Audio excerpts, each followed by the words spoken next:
Hi, my name is Matt Woods. I work for Acme Lock and Hardware, and I'm going to be presenting on retail best practices in a small urban hardware store.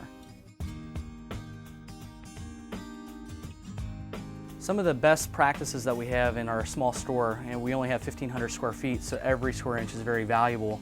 We really take advantage of sliders and the ability to get larger planograms into a very confined space. So we use exceptional organization and also try to shrink the profile that many of the manufacturers require. And when they give us double facings, or if they want a larger presence, we do what we can to try and keep it organized, make it flow so people can see easy, and be able to make sure we have a depth of merchandise that people really want.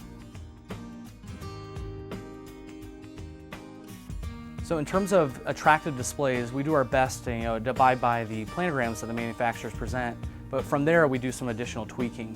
We do what we can to make sure that if it's a Milwaukee section, that it kind of stands out from the Irwin section. We do our best to make sure that it has a very linear flow instead of it being scattered, and then it becomes a very busy set in a very confined space. So one of the key things that we do in our small spaces is we do what we can with POP or aisle violators to try and make a different section stance. So we have our drill bits in a section, but then we have our hand tools, and so we also utilize different peg hooks and different ways of making a section pop out, and again, that very tiny space. So in a small store as well, trying to get a logical flow is very challenging, especially when our building is only 23 feet wide and 100 feet long.